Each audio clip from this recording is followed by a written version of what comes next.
In an industry dominated by AAA narrative experiences, where every new game is a 40-hour trudge through the dark consequences of yet another post-apocalypse, forget all that nonsense and jump around like an idiot with commercially licensed characters instead.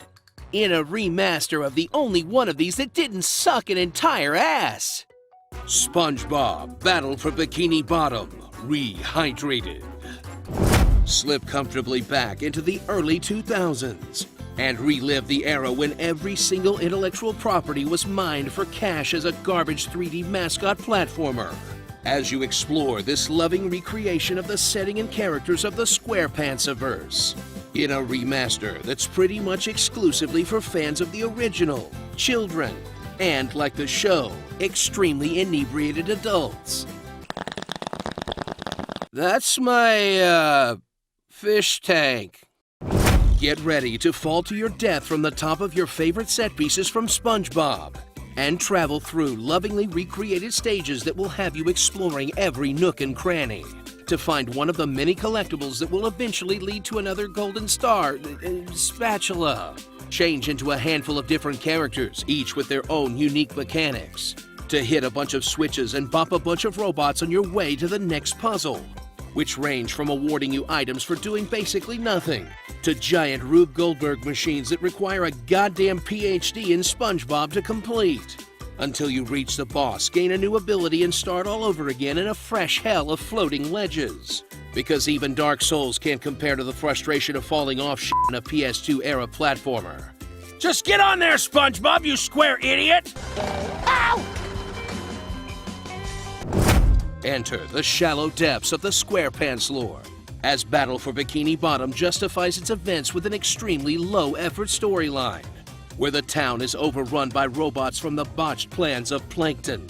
And it's up to SpongeBob and his cast of ridiculous friends to gather golden spatulas for some reason that are scattered all around the city, sending you on a journey that will warrant cameo after cameo, all voiced by the original cast. Flappin' robot crisis is making the Krusty Krab lose money like a sinking ship. Okay, mostly voiced by the original cast, all of whom will trade your help for more of the MacGuffins that gate your way to the next boss or level, in a completely generic licensed platform narrative that would be unremarkable if not for the charm of the source material, but ends up feeling instead like a long episode of SpongeBob that you have to do chores to watch.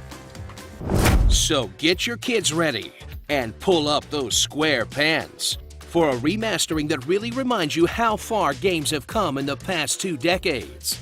And how sometimes a fun, dumb, and simple game with silly characters can shine just as brightly as any 4K cinematic masterpiece.